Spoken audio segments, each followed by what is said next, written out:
"Well, it is the weakness, then," said the doctor. "I will do all that science, so far as it may filter through my efforts, can accomplish. But whenever my patient begins to count the carriages of her funeral procession, I subtract 50% from the curative power of medicines. If you will get her to ask one question about the new winter styles in cloak sleeves, I will promise you a 1 in 5 chance for her, instead of 1 in 10. After the doctor had gone, Sue went into the workroom and cried a Japanese napkin to a pulp. Then she swaggered into Johnsey's room with her drawing board, whistling ragtime. Johnsey lay, scarcely making a ripple under the bedclothes, with her face towards the window.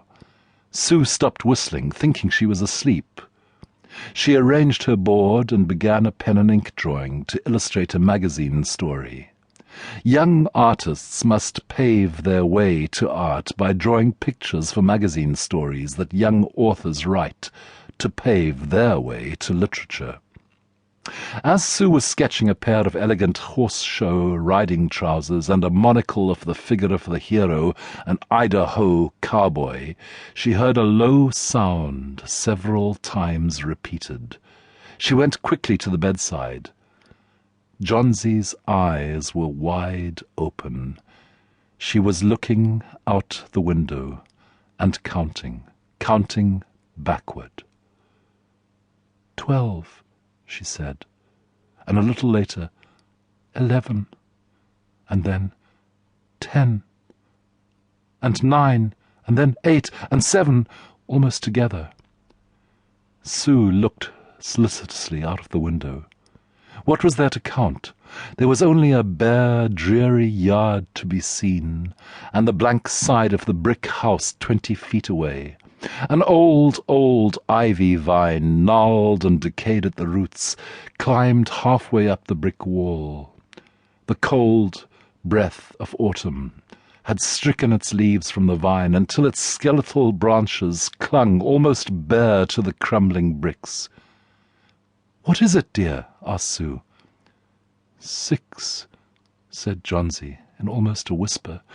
"They're falling faster now. 3 days ago there were almost 100. It made my head ache to count them, but now it's easy. There goes another one. There are only 5 left now." "5 what, dear? Tell your Sudi." "Leaves on the ivy vine. When the last one falls, I must go too. I've known that for 3 days. Didn't the doctor tell you?" "Oh, I've never heard of such nonsense," complained Sue with magnificent scorn. "What have old ivy leaves to do with your getting well? And you used to love that vine so, you naughty girl. Don't be a goosey. Why, the doctor told me this morning that your chances for getting well real soon were— let's see exactly what he said. He said the chance were 10 to 1. Why, that's almost as good as a chance as we have in New York when we ride on the streetcars or walk past a new building. Try to take some broth now, and let Sudi go back to her drawing, so she can sell the editor man with it and buy port wine for her sick child and pork chops for her greedy self."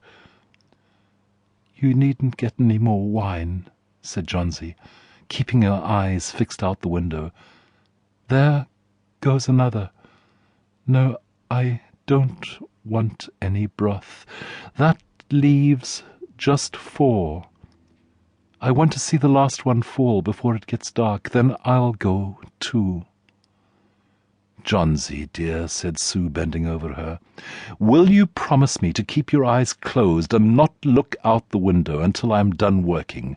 I must hand those drawings in by tomorrow. I need the light, or I would draw the shades down." "Couldn't you draw in the other room?" asked Johnsey coldly. "I'd rather be here by you," said Sue. "Beside, I don't want you to keep looking at those silly ivy leaves." "Tell me as soon as you've finished," said Johnsey, closing her eyes and lying white and still as a fallen statue, "because I want to see the last one fall. I'm tired of waiting. I'm tired of thinking. I want to turn loose my hold on everything and go sailing down."